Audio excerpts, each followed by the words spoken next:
এখানে আপনার আগে জমিদাররা মনে করেন যে সাধারণ মানুষের উপরে জোর করে মনে করেন যে নীল চাষে বাধ্য করতো আর কি।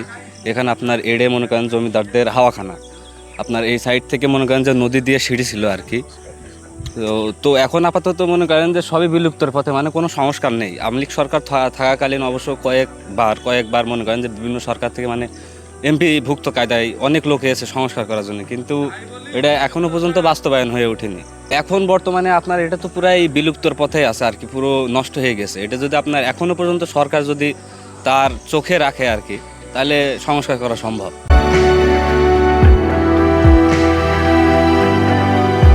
এটা নীলকুঠি, এখন এটা সুন্দর সরকারের এটার একটা ব্যবস্থা নেই।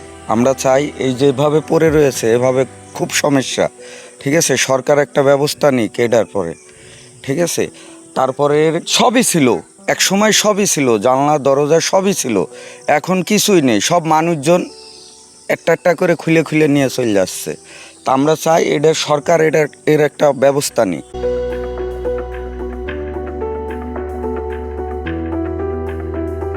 মহেশপুর থানার ঐতিহ্য এই নীলকুঠির ঝোড় জঙ্গল হয়ে নষ্ট হয়ে যাচ্ছে। আমরা চাই সরকারের মাধ্যমে এটা ভালো করে পুনরায় মেরামত করতে।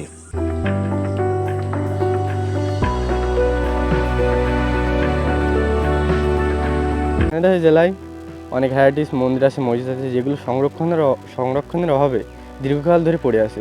এগুলো যদি আমরা সংরক্ষণ করে না রাখতে পারি তাহলে ভবিষ্যতে আমাদের ঐতিহ্যকে আমরা ধরে রাখতে পারবো না। এই জন্য আমাদের সকলের উচিত এগুলোকে সংরক্ষণ করে রাখা।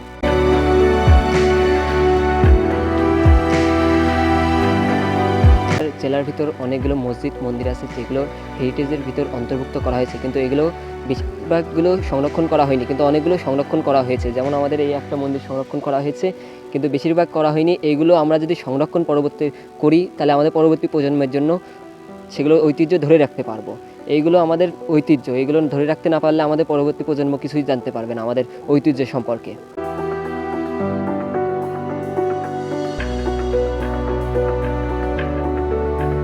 এগুলো সংরক্ষণ করলে আমরা পরবর্তীতে আবার এই স্মৃতিচারণ হিসাবে এগুলোকে আমরা দেখতে পারবো। প্রজন্মের পর থেকে প্রজন্ম এগুলা সবসময় ভেসে থাকবে, এগুলা কখনো পুরাতনকে তলিয়ে যেতে দিবে না।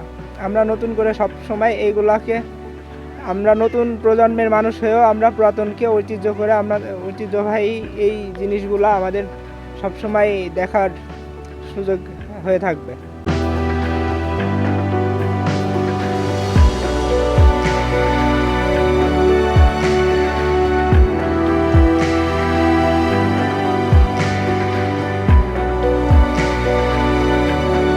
আমাদের ঝিনেদার পুরাতন ভবনগুলো যদি টিকিয়ে রাখা যায় তাহলে ঝিনেদার ঐতিহ্য ধরে রাখা যাবে। এই জন্য সরকারের কাছে আকুল আবেদন, তারা যেন ঝিনেদার পুরাতন ভবনগুলো টিকিয়ে রাখার জন্য আমাদের সহযোগিতা করে।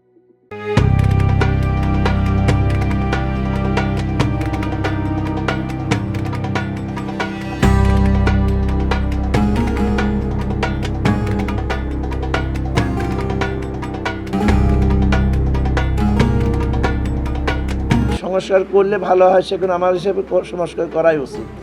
জায়গা আছে সেখানে নামাজ পড়ার মতো উপযোগী নেই, ঘরে ঢোকার উপযোগী নেই, বসবাস করার উপযোগী নেই, সেগুলো সংস্কার করাই আমার হিসাবে অনেক ভালো। সংস্কার করলে দেখা যায় সেখানে আমরা বসতে পারবো, নামাজ ভালো করে পড়তে পারবো, লোকজন বসতে পারবে, আবার দেখার সূত্রেও ভালো দেখা যাবে। ওইভাবে থাকলে তো সেখানে কিছুই হচ্ছে না, বিল্ডিং নষ্ট হচ্ছে না, সেখানে কাজও করা যাচ্ছে না, নামাজে যা নামাজ সিজদা দেওয়া যাচ্ছে না।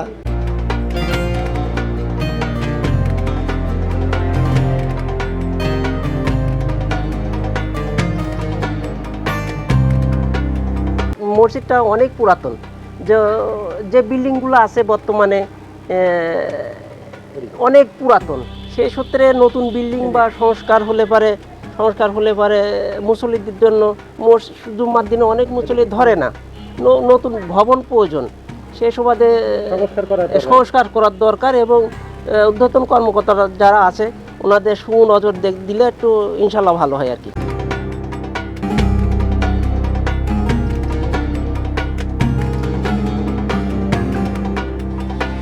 আমি আমি বেশ কয়েকটা হেরিটেজ ভবন আমি দেখে আসছি। আমাদের যে স্থানীয় সরকার প্রতিষ্ঠানগুলো রয়েছে, জেলা পরিষদ, পৌরসভা এবং উপজেলা পরিষদ এবং ইউনিয়ন পরিষদ, তাদের মাধ্যমে আমরা স্থানীয়ভাবে এই হেরিটেজ ভবনগুলো সংরক্ষণ এবং এখানে যেন ইকো ট্যুরিজমের একটা অ্যারেঞ্জ করা যায় সে লক্ষ্যে ইতিমধ্যে কার্যক্রম শুরু হয়েছে। ইতিমধ্যে প্রকল্প দেওয়া হয়েছে। জেলা পরিষদকেও গতকাল তাদেরকে বলা হয়েছে তাদের যে ম্যান্ডেট রয়েছে জেলা পরিষদের, তাদের বাজেট রয়েছে।